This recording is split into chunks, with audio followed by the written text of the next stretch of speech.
A while ago, I made a video putting a spotlight on the gyms in the Unova and Galar games, since I regard those gyms as being the absolute best the series has to offer. And after the release of Scarlet and Violet, I generally feel about the same, to be honest, but I was still really impressed by Paldea's gyms in their own right. They offer remnants of what made Galar's gyms so great, but also include their own touches and unique experiences. They may not be as much of a spectacle as Galar, but honestly, it's okay that they aren't. If anything, the high-energy, sports-like gym battles of Galar will stand to make those games more unique, a feeling you'll only get from the Galar region. And in the same sense, there are feelings I find you can only get from Paldea's gyms.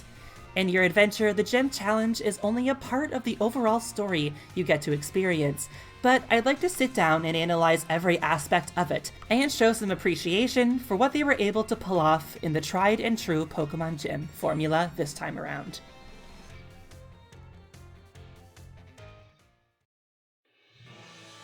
Right off the bat, Paldea sets its gym challenge apart by, as we all know, being challengeable in any order you wish. However, there isn't any level scaling, so if you go to a high-level gym early on, you're going to feel it. Likewise, if you leave a low-level gym for later in the game, you're bound to sweep through it. I'm honestly mixed on this aspect of the gyms. On one hand, I do wish there was level scaling, making it so they would simply level in the order you take them in. This would leave a lot of potential for each gym to be a final challenge, letting you see each gym leader at different strengths by taking on different orders.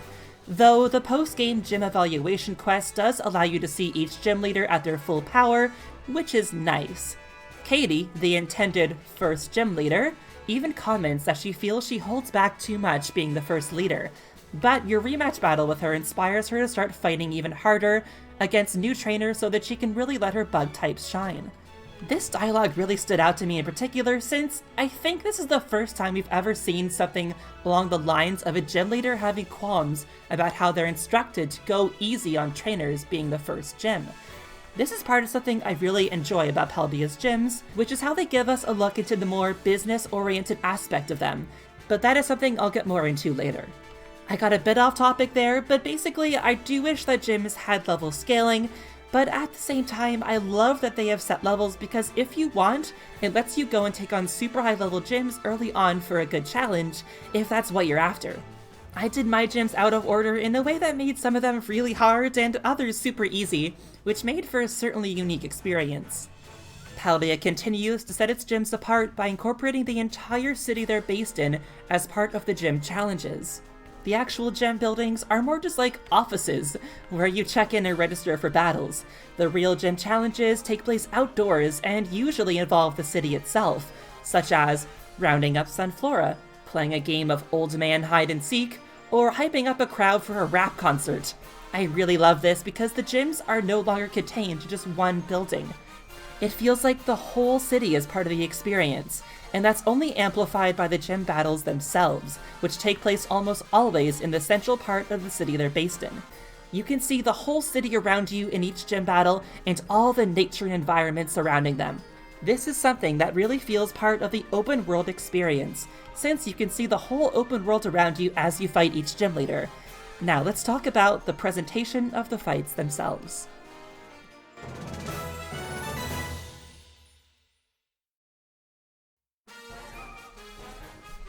As I was saying, the battles take place center stage in the cities they're based in. Buildings, landmarks, and sprawling nature surrounds you, as well as a small crowd of people who have gathered up to watch you fight. The music when a gym leader approaches references the crowd, as you can hear the people cheering and clapping their hands, building up hype for your battle. It's different to the huge, quiet stadiums of Galar, where the silence of the audience before a battle builds up tension. Here, you may not have a giant stadium to watch you, but you still have an audience. The locals of each city and town love their gym leader and they want to see them fight. I find the clapping and cheering really adds to the feeling of having the city's residents gather around loosely to cheer for their gym leader. Also, this clapping blends right into the gym leader battle theme perfectly. The slow-paced, tension-building claps speed up as the gym leader prepares for battle, kicking us off into the battle music. Now, I thought the Galar Gym Leader theme was super unique, and I am pleasantly surprised to find that the Paldea Gym Leader theme is entirely different and unique in its own way too. It's a very low-key fight theme, but it evolves and changes as the fight presses on. As you take down the leader's Pokemon, the music gets more and more intense. With Unova and Galar's gym themes, my favorite part was the triumphant, grand music that plays on the gym leader's final Pokemon. And I especially love the crazy, high-energy crowd cheers in Galar. I really love Paldea's gym leader theme, and having the song grow as the battle presses on is really cool. But I was hoping they'd pull something really amazing out for the gym leader's final Pokemon, and, well...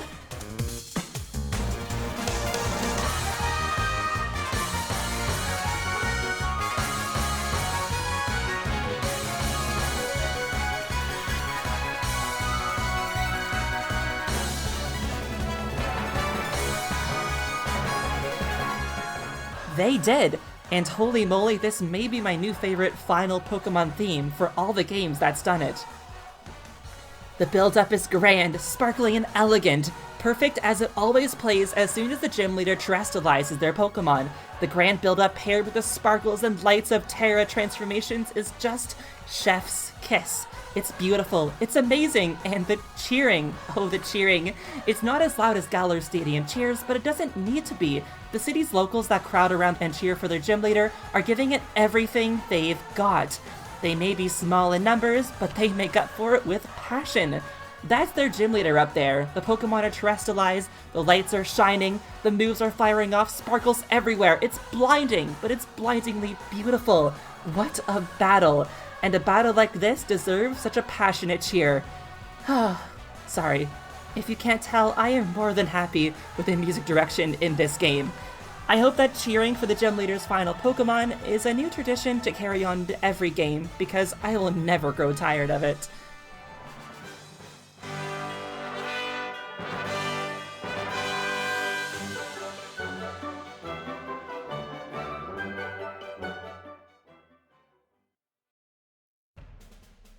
Let's finally talk about the gym leaders themselves.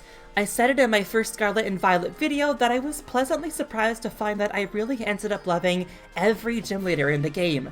I think the best decision they made in this game in relation to the gym leaders was actually making it so their ace Pokemon never match their type specialty. They just terrestrialize them into their type, which is perfect because instead they get to use a Pokemon that more match their personality, even if it doesn't match their type. On one hand, it did end up making battles kind of easy, since you could always count on their final Pokemon being just a mono type, and the type that they've been using for the whole battle, but it's such a cool and unique idea that I appreciate it all the same. So since I love all the gym leaders so much, I'm literally just going to straight up talk about how all of them are so good in their own ways. Let's go. Katie, combining a pastry chef with bug types is such a cute idea, and her little Teddy Ursa ace is adorably fitting for her. Definitely one of the cutest new leaders. Brassius, a personal new favorite of mine. Grass type and eccentric artist is a match made in heaven, and I love how passionate he is. Sudowoodo is one of my personal favorite Pokemon, so seeing his ace be a truly Wudo made me so happy. Iono, a girl who needs very little introduction. Watching her thank a viewer for their donation mid-battle was hilarious. A streamer gym leader was bound to happen eventually, and the electric type was perfect for it. Kofu, one that surprised me with how good he is. This old guy just loves food and will gladly make you go in an auction for him and call it a gym challenge. Trekking an entire desert just to return his wallet to him was hilarious. I also love that he's good with kids, as they beg him to come play with him before your battle against him. Also, he definitely has the best gym selfie of them all. Larry, my favorite. No contest. It's Larry, a businessman who was isekai'd into the world of Pokemon. What else do you need to know? I love that his Staraptor ace was foreshadowing his role as a flying-type member of the Elite Four. Rhyme. I love how intense she gets, but still really cares about the player character. An incredibly unique ghost-type specialist, and she spits some real bars. Love that her ace gives some love to low-key toxicity. Tulip, the moving flower/wings on her dress are mesmerizing, and I love that as a model, you can see advertisements with her all over Iono City. Florges was a no-brainer perfect ace for her as well. Grusha, probably among the saddest gym leaders out there. I really love his somewhat hidden backstory about the snowboarding accident. The way he drops depressing comments about what happened to him throughout his battle is really sad, yet simultaneously kinda hilarious to me. I hope that he might be able to snowboard again one day. And that is all the gym leaders. All in all, we ended up with a really stellar lineup, and I think all I'm left desiring is really just seeing them interact together. The one thing better than a great cast of characters is seeing the great cast interact together.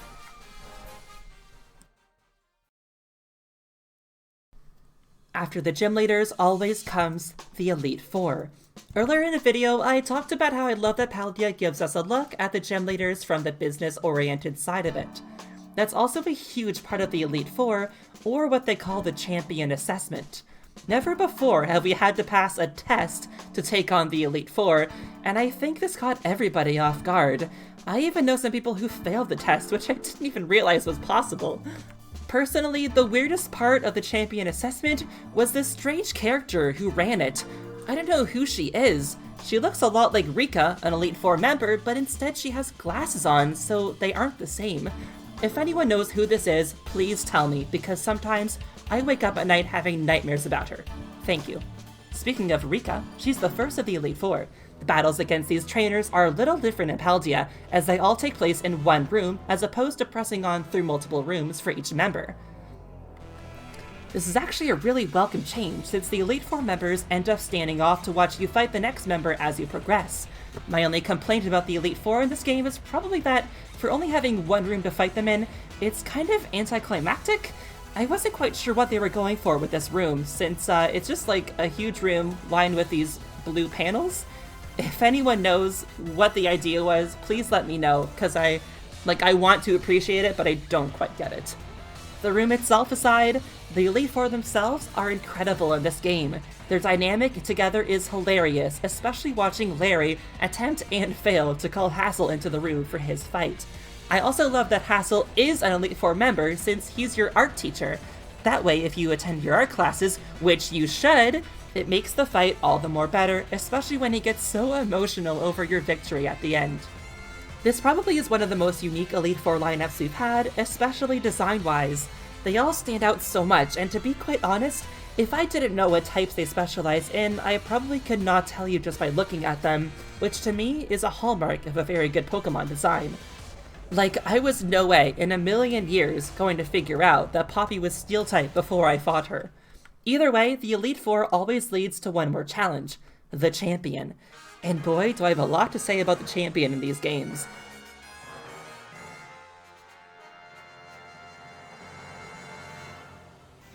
Geeta is pretty dang awesome.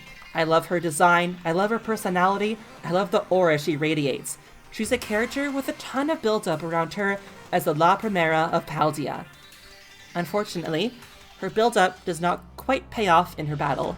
I think a lot of people found they were able to easily sweep her team, and that she just did not present as much of a challenge as they hoped. Glimora felt like it was designed just to be her ace, and it fits so well for her as an ace, but unfortunately, Glimora is the spike setter that she sends out last. So yeah, but I'm not here to harp too much on the fight itself. What I am here to do is appreciate the dang music, because this is such a good champion theme. I feel bad for people who got that bug where the music just had a super short loop, because this is easily one of my new favorite champion battle themes.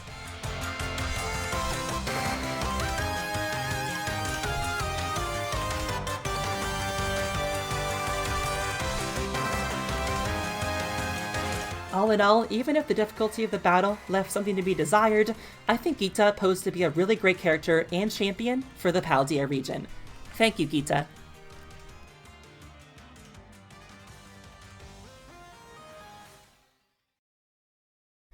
But in this game, the champion battle is not the end of your gym challenge journey. No, because one more fight remains, and it's the most important battle in the whole adventure.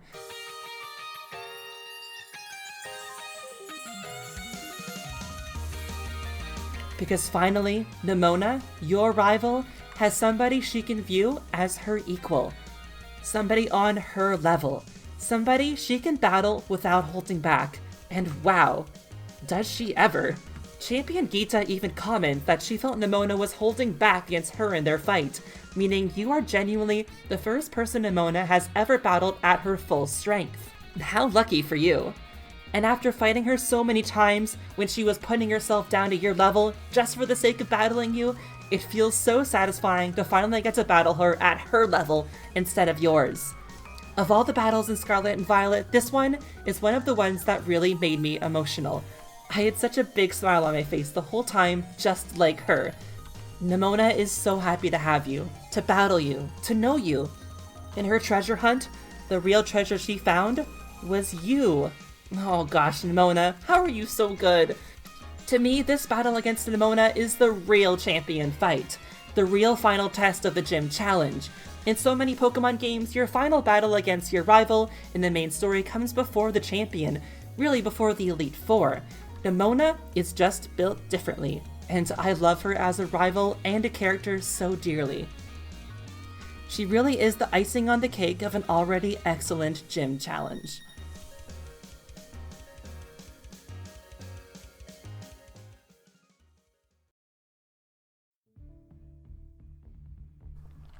Well, that's all the time I've got. I've got to get back to playing Pokemon Scarlet for my Nintendo Switch. But really, I think I've said all I want to. Paldea's gym challenge ended up really impressing me. It marked a lot of new ideas for the series and also adapted and evolved a lot of ideas that we already knew and loved.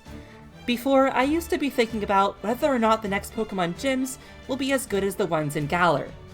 That was not the right line of thinking. At all. Because in truth, they aren't necessarily better or worse than one another. They're both so good in their own unique ways. Now, what was your favorite part of the Paldea Gym Challenge? Your favorite gym leader? Your favorite moment? Let me know. I love Pokemon so much, and I love how they continue to adapt and improve the classic gym formula that we love and know so well. Thank you all so much for watching, and I will see you again soon. Remember to take care of yourself and have a champion day.